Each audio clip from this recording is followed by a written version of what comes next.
Hello tout le monde, bonjour, comment allez-vous de votre côté? La foi, ça va, vous tenez bon? De mon côté, le Seigneur fait grâce. Ici, nous sommes le 1er mars 2018 et il est exactement 4h15 par la grâce de Dieu. Donc nous continuons en fait notre suite des résumés des livres bibliques par la grâce de Dieu. Hier, on s'est arrêté dans l'évangile de 2 Timothée, dans l'épître de Paul à Timothée, dans 2 Timothée. Mais aujourd'hui, en fait, par la grâce de Dieu, nous allons voir l'épître de Paul à Tite. Il faut savoir que Tite était comme, voyez-vous, Timothée était le fils spirituel de l'apôtre Paul. C'était aussi en fait un frère engagé dans les choses du Seigneur. C'est un frère, voyez-vous, qui aimait aussi en fait faire l'œuvre de Dieu. Et l'apôtre Paul va lui écrire cette épître-ci que nous allons parcourir. C'est un épître ou c'est une lettre qui comporte 3 chapitres. Donc, petit à petit, nous allons les parcourir. Donc, maintenant, on va aller voir cela. Dans Tite, Tite chapitre 1, le verset, Tite chapitre 1, le verset 5 au verset 8 qui dit: Si je t'ai laissé en Crète, c'est pour que tu mets de bon ordre à ce qui restait à régler et que tu nommes des anciens dans chaque ville, selon ce que j'étais moi-même prescrit. S'il s'y trouve quelqu'un qui soit sans reproche, homme d'une seule femme, ayant des enfants, croyant qui ne soit ni accusé de débauche, ni insoumis, il faut en effet que l'épiscope soit sans reproche, puisqu'il est un intendant de Dieu, qu'il ne soit ni arrogant, ni coléreux, ni adonné au vin, ni violent, ni porté au gain honteux, mais qu'il soit hospitalier, ami du bien, pondéré, saint, juste, maître de soi. Ici, l'apôtre Paul va écrire à Tite, son fils spirituel par la foi, qu'il devait en fait, voyez-vous, instaurer des anciens en fait dans la ville. Mais avant de les installer, ces anciens-là devaient remplir pas mal de fonctions, beaucoup de fonctions. En gros, une fois de plus ici, comme on a vu dans Timothée, il y a des recommandations, il y a des lois, des règles strictes que les anciens en fait devaient respecter pour être anciens, et les évêques aussi pour être évêques devaient respecter. On ne se levait pas comme ça d'un bon matin parce qu'on a envie, parce que l'envie nous vient pour être évêque. Non, non, non. Il y a des règles strictes, des choses en fait à être. C'est-à-dire quoi? C'est-à-dire que il ne devait être que un homme d'une seule femme. Voilà. Un homme d'une seule femme. Souvenez-vous que dans l'Ancien Testament, le Seigneur avait interdit, euh, comment dirais-je, la polygamie, je m'excuse, la polygamie. Et même si beaucoup en fait ont désobéi en prenant plusieurs femmes, mais la loi du Seigneur ne va pas changer pour nos beaux yeux, non. La loi du Seigneur reste la même, mais c'est les gens en fait qui changent. Et il dit encore que l'évêque, voyez-vous, devait être sans reproche, oui, ayant des enfants croyants qui ne soient ni accusés de débauche. Donc la débauche, c'est quoi? C'est qu'on ne devait pas donner en fait des faux témoignages contre lui, que c'est un buveur de vin, c'est celui qui aime les femmes. Non, il devait vraiment être sans reproche, intact par la grâce de Dieu. Pourquoi en fait toutes ces recommandations? C'est parce que c'est un intendant de Dieu, c'est un serviteur de Dieu. Et un serviteur de Dieu, voyez-vous frères et sœurs, c'est quelqu'un qui est là pour amener de l'ordre, c'est quelqu'un qui est là en fait pour conduire le peuple de Dieu à Dieu tout simplement. Et mais si maintenant, celui qui doit conduire le peuple de Dieu à Dieu commence déjà en fait à mal se comporter, commence déjà en fait à faire des choses qui n'honorent pas le Seigneur, bah, comment voulez-vous en fait qu'il mène à bien son travail? Donc, c'est un peu ça. On va aller dans le chapitre 2, titre chapitre 2, le verset 3, le verset 3 au verset 8. Le verset 3 au verset 8.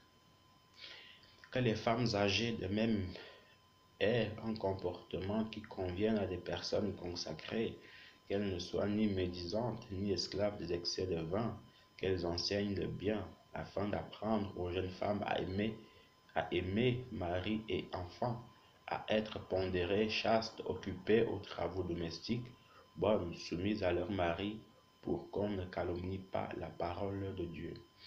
Encourage de même les jeunes gens à être pondérés à tous égards en te montrant toi-même un modèle de belles œuvres, avec un enseignement pur, digne, une parole saine, inattaquable, pour que l'adversaire soit confus et n'ait rien de mal à dire de nous. L'apôtre Paul va dire à Tite qu'il devait encourager les femmes âgées, voyez-vous, que cette dernière devait apprendre les bonnes manières aux jeunes sœurs en fait, aux jeunes sœurs. Donc voyez-vous ici aussi une chose qui est là, c'est que ma sœur, toi qui en fait, quand on dit aux femmes de ne pas prêcher, sache que tu es amené à faire autre chose dans l'assemblée. Donc chacun vraiment en fait un travail dans l'église, chacun vraiment en fait sa tâche à faire. Voilà des jeunes sœurs que tu dois conseiller si celles qui ne sont pas mariées, mais si toi tu l'es, voilà des jeunes sœurs qui viennent d'être de nouveau. Si toi, tu as de l'expérience, tu dois les éduquer comme une mère en fait éduque ses enfants, tu dois les montrer la bonne voie par la grâce de Dieu. Donc ne te dis pas que moi je me braque contre moi parce qu'on a dit que je ne dois pas enseigner, moi je me braque contre moi, je ne fais plus rien. Non, c'est pas comme ça qu'il faut voir les choses. Il faut avoir l'esprit ouvert dans cela, tu vois un peu. Donc vraiment, reste tranquille et puis le Seigneur sait comment il fait ces choses. Tu as aussi ton travail à faire au sein de la maison de Dieu. Voilà, ne te culpabilise pas, ne te braque pas contre toi-même parce qu'on a dit que les femmes ci, les femmes ça, non. Souviens-toi de Tabitha dans le livre des Actes des Apôtres. On n'a jamais entendu qu'elle est intervenue en enseignant, mais c'est une femme qui était reconnue pour sa tâche à l'église. C'est-à-dire quoi? Elle cousait les habits, elle gardait bien les apôtres et tout ça, tout ça. Et quand elle est morte, beaucoup de personnes en fait ont dit que non, cette femme a fait tellement de bien qu'elle ne mérite pas de mourir. Et le Seigneur a dit, si vous avez raison, et on a appelé Pierre pour la ressusciter. Donc, ce que je veux dire, c'est que comprends que tu as aussi ton travail à faire et ça ne sert à rien de te tortiller à faire. En gros, faites ce qu'on te demande et ce qu'on ne te demande pas, ne le fais pas. Voilà. Parce que si dans une équipe de football, chacun n'est pas à sa place, je t'assure, je te promets que ça n'ira pas. Si le gardien de but maintenant dit que non, parce que moi je vais être meilleur buteur, non, moi je vais être vu, je veux que mon nom soit inscrit dans les annales, alors moi je vais aller jouer devant. Il peut aller jouer devant, mais est-ce qu'on est conscient vraiment de la catastrophe qui va surgir derrière? C'est-à-dire quoi? C'est-à-dire que les buts seront vides et c'est un attaquant qu'on va mettre dans les buts. Ça sera une passoire. Donc, est-ce que tu vois un peu? Maintenant, un dernier exemple. Si maintenant les liés gauche ou les liés droit, donc le numéro 8 ou le numéro 8, numéro 7 veut aller jouer défenseur, ça ne peut pas le faire, ça ne peut pas le faire, sinon l'équipe va perdre parce que le numéro 7 en fait a pour mission, vraiment pour mission, d'aller marquer des buts, de dribbler, de foncer, de créer du jeu. Si maintenant lui se dit non, moi je vais aller jouer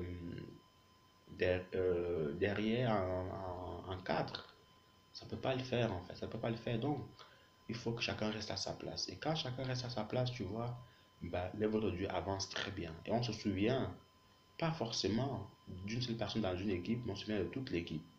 Donc comprends que le Seigneur se souviendra aussi de toi par rapport à l'œuvre que tu feras, mais fais ce que le Seigneur te demande. Ne fais pas ce qu'il ne t'a jamais demandé. Et beaucoup de sœurs, en fait, beaucoup de jeunes sœurs qui ont l'amour de Dieu, mais qui passent à côté de la plaque, rendront des comptes au Seigneur par rapport à cette désobéissance-là au niveau de l'enseignement. Parce qu'elles ont voulu démontrer comme elles savent, elles ont voulu montrer aux gens que moi aussi je connais, je n'ai pas besoin d'hommes, je n'ai pas besoin d'autres personnes. alors je vais enseigner ce que le Seigneur m'a dit. Non. Connaître la parole de Dieu ne veut pas dire la vivre en désordre. Non, connaître la parole de Dieu veut dire faire comme le Seigneur dit. Et en général, quand on connaît la parole de Dieu, c'est une, euh, c'est une raison de plus pour mettre ce que le Seigneur dit en pratique. Donc, euh, donc, euh, donc c'est un peu ça, quoi. Donc, je t'encourage vraiment, en fait, à faire ce que, d'abord faire, en fait, ce que le Seigneur te demande de faire. Et puis, tout ira bien, ma soeur. Conseille les jeunes sœurs, conseille les sœurs qui ne sont pas mariées. Et le Seigneur, en fait, te donnera, en fait, ta récompense, tout simplement. Et reste surtout de grâce à ta place. On va aller dans Tite, chapitre 3, donc le dernier chapitre. Donc le dernier chapitre, le verset 1 au verset 3. Rappelle-leur d'être soumis aux principes, aux autorités, d'obéir, d'être prêt à toute œuvre bonne, de ne calomnier personne, d'être pacifique, conciliant et de faire toujours preuve de douceur envers tous les humains. Nous aussi, en effet, nous étions autrefois stupides, rebelles, égarés, esclaves de toutes sortes de désirs et de plaisirs. Nous vivons dans la malfaisance et dans l'envie. Nous étions odieux et nous nous détestions les uns les autres. Donc ici, l'apôtre Paul va écrire à Tite en lui disant que, en lui faisant rappeler que, voyez-vous, avant que nous croyions au Seigneur, nous venons au Seigneur, nous étions des païens. Chacun, en fait, voyez-vous, suivait sa propre voie et ne s'occupe même pas du Seigneur. Donc, au travers de cela, c'est pour dire quoi? C'est pour dire que quand nous enseignons, quand un enseignant enseigne, il doit toujours se rappeler que, un beau jour, il était en fait, voyez-vous, à la place de ce païen-là. Donc, il doit se mettre aussi en fait à la place de ce dernier. Il doit aussi se mettre en fait à la place de ce dernier pour ressentir ce que ce dernier ressent et pour mieux lui parler. Parce que vous avez des chrétiens, quand ils vont parler aux païens, on dirait qu'en fait, ils ont des problèmes avec les païens là. On dirait qu'en fait, c'est la guerre.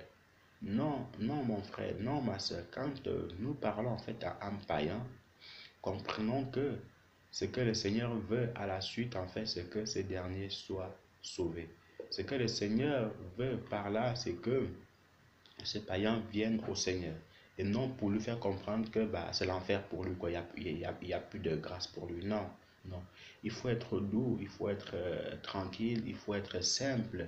Il faut aussi être en fait comme un père, comme un conducteur, comme ce frère-là qui veut le bien de la personne. Être pacifique, conciliant, et afin que la personne qui nous écoute puisse aussi recevoir le Seigneur. Donc, ne jamais oublier cela, parce qu'autrefois, nous étions stupides, rebelles, égarés, esclaves de toutes sortes de désirs et de plaisirs. Qui d'entre nous peut dire en fait qu'il n'était pas dans la grossièreté? Qui d'entre nous peut dire qu'il n'était pas dans le vol? Qui d'entre nous peut dire qu'il n'était pas dans le mensonge? Moi, je ne peux pas le dire, puisque c'est des choses en fait me, qui me hantaient. Mais le Seigneur m'a fait grâce, le Seigneur m'a visité, le Seigneur m'a sauvé. Alors maintenant, il m'appelle en fait à aller en parler aux autres. Donc, voyez-vous, c'est comme ça en fait que ça se passe, frères et sœurs. Donc, c'est un peu ça. Que le Seigneur soit avec vous partout où vous vous trouvez et que sa grâce puisse continuer à luire dans votre vie. N'oubliez pas de continuer à prier les uns les autres parce que nous avons besoin de nos prières mutuelles. Et restez surtout en paix avec les gens. Vivez en paix, vivons en paix avec les gens autant que cela dépend de nous. Amen.